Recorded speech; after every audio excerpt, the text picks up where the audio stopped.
Hi, I'm Indira Kennedy. We're in extraordinary times together, and the whole question of leadership is really relevant right now. So I thought it would be a really good time to be reminiscing a bit about where we've been, if we can reminisce. But it is important to see the positives in what's been going on for us all in the last 10 to 14 years, where so many of the humanitarian issues have become workplace issues that have been addressed in some really profound and important ways that have got us ready for this time in our lives and in the history of our world. If we think back to equality, diversity, and inclusion, they've been key factors in how we go about operating as a business, operating as an organization, and how we treat people who come to work for us in those organizations and how we are treated as those employees as well. And I've been both consulting and been an employee in that time. We've spent a lot of time, a lot of energy, and true heartfelt intention around looking at who is missing out, who's not being treated fairly, and who's not being treated as an equal. So we've had the whole issue around equality for women for many, many years, decades now, really. We've had multiculturalism and accepting the various races that make up this world and really having to dig deep into our prejudices. We've had a lot come up around sexual abuse and violence in the home, in institutions, and we've also had some important work that's been done around mental health and even aging. So, so much has been going on. I'm just thinking there's been other health issues that have come up too. The diversity that's shown up in the way people think and learn as well, and how they can be assisted to be at their very best if the way they think, the way their brain operates, isn't quite what would be called the usual for most people. So we have learnt to see how different we really are while we're learning to see how we're unique and yet the same. So I like to think of equality as being for treated well for the uniqueness that we all carry, and at the same time seeing that we are no more important, we're we're no lesser than anyone else. We are all equal in our humanity, even when our circumstances don't make us appear to be equal.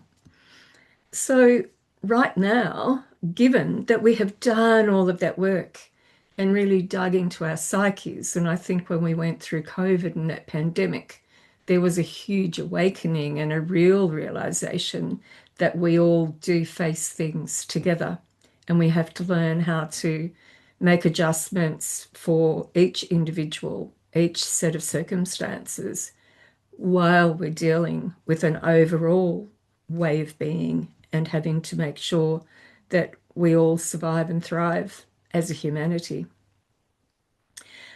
It feels to me, and I know for myself, I feel like I've been doing a lot of work when it comes to my own spiritual understanding, my sense of who I am really at my core. Who am I in my humanity? What is my purpose in being here? And how can I serve?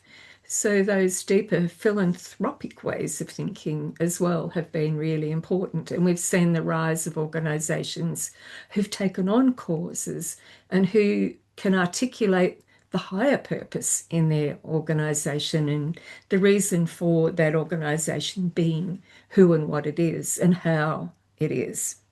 We've also seen the impact on the environment, of course, the whole issue around sustainability of the planet, and being more aware of the systems that we're part of, so that when we make a decision, we make a choice, we act on something, being so aware of how that may impact somewhere else in the system and taking responsibility for being that mindful as well. Mindfulness is another thing that's become very front of mind in organizations too, particularly for leaders, because we've become aware of how our own internal systems need to be looked after, really understood, and also how we can use that energy that flows through us to expand, to elevate, to uplift, to innovate, to create when we're tapped in to what that energy is actually leading us to and trying to tell us, trying to guide us to. So this is the conscious work that goes on when we become more self-aware. We want to be more self-aware, and we're also becoming even more aware that there is that intelligent energy that's working through everything that that makes us who we are and what this planet really is. So that's the spiritual intelligence aspect of where we've been for quite a long time. So I'm wondering how that's impacted on you and the work that you've been feeling called to do within yourself and on yourself, and how that might have changed the way that you have led yourself and how it may have changed the way you've led other people as well. What I'm really aware of in consulting in leadership development and conscious leadership is that very frequently, even at the management level, or especially at the management level, we're not taught very much around the human psyche, what truly motivates us, what engages us, what drives us, and how we truly operate. Some neuroscientists would say that 85% of what we think and what we do is actually driven by the unconscious. We're not truly consciously making decisions.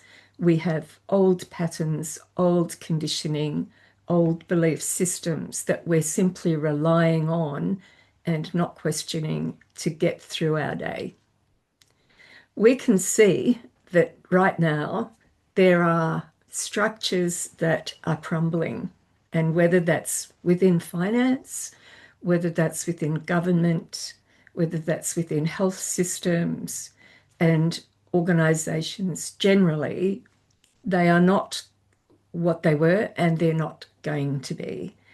So, this is a time when leadership, and particularly self leadership, are really going to come to the fore, because we are going to have to rely more on ourselves.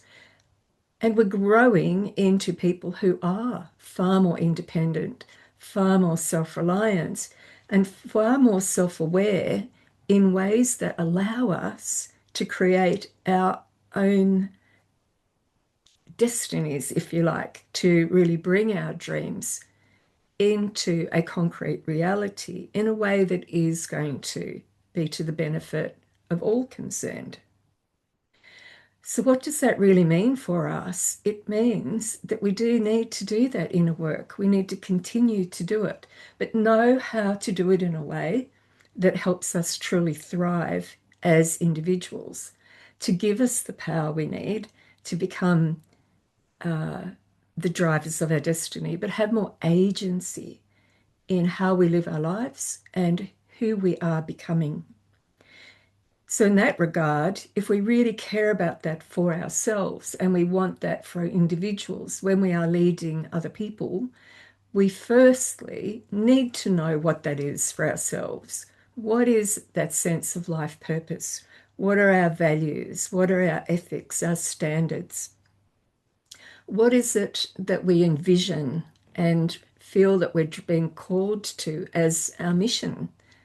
We need to be far more aware, working on manifesting all of those things into our reality in a way that says, as we've been talking about for a long time, that we're being authentic, that we're aligned up, we feel aligned, and that we're not being asked to behave in ways that are actually betraying those values, betraying our own hearts. I really believe that values are the heart speaking. So we do need to find a way to reflect and become the observer. We need to be far more willing to pause or take a very centered stance within, even with the chaos going around us, and be able to see it for what it really is. This is about uncovering truths right now.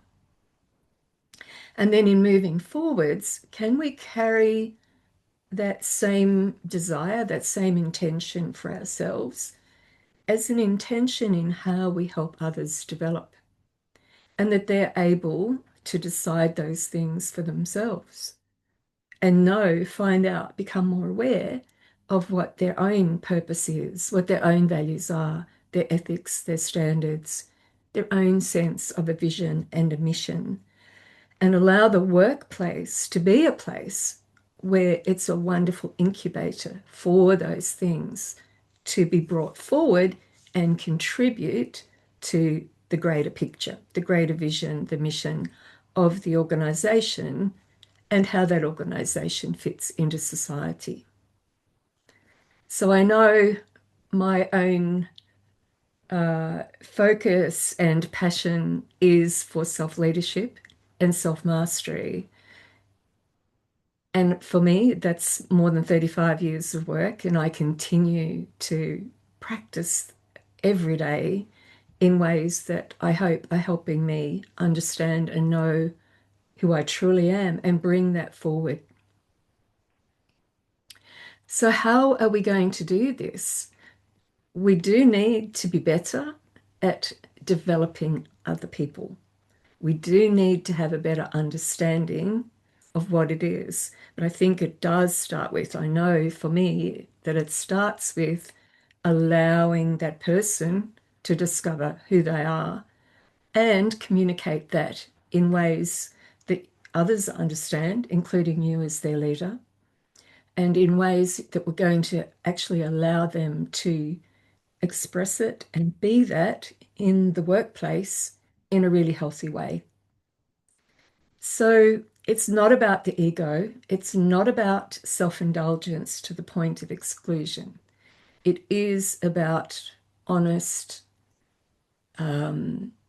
research, if you like, investigation into our inner depths and in ways that allow the light to be shone rather than having to spend too much time looking at whatever seems to be sitting there as a negative feeling, a negative view or perspective, negative ways of thinking and and being able to quite quickly move those out of the way to allow our true capacity through, our true achievable capabilities through. So I'm encouraging you to act on that inspired vision. Allow inspiration to really drive individuals forward now.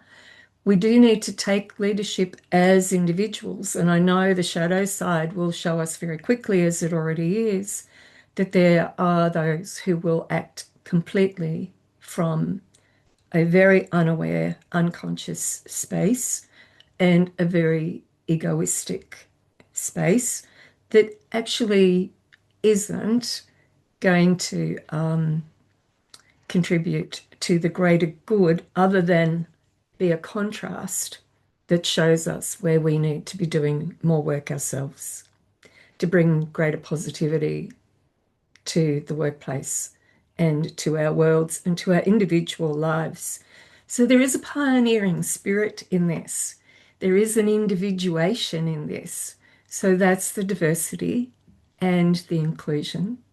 and the equality can we deal with, can we live with, and can we support and encourage individual self leadership while we work in conscious collaboration together? And that's a really exciting thing for me. I'm wondering if it is for you, that enthusiasm that's going to drive the action forward. But let's have that action anchored and propelled from the core of who we really are, the center of our hearts, and the goodness that lies within each and every one of us.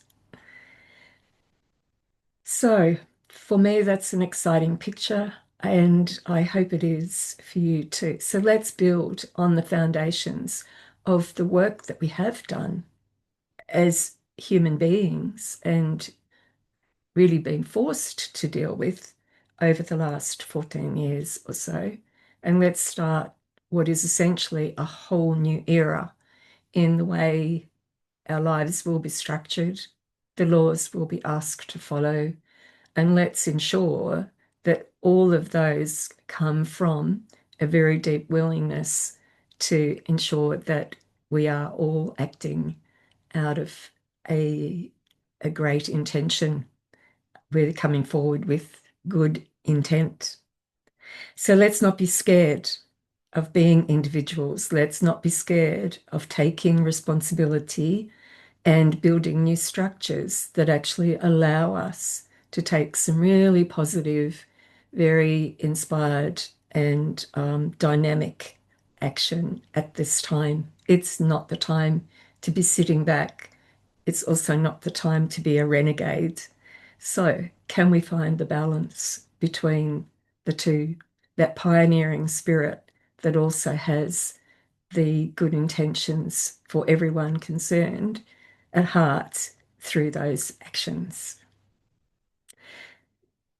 Join me again for further YouTubes. I did say in my previous one that I'll be doing a series of these now. I really do want to share with you a lot more around the knowledge and experience that I've gained from my clients, from my own inner work over many years now, at a time when I think we really, really need them. And I know from the conversations that I'm having at the moment that there are many people who are looking for a deeper connection with their own spirit. So let's talk about spiritual intelligence more openly. Let's talk about conscious leadership more openly. Let's talk about self-leadership more openly. And let's together work out what we really mean by that.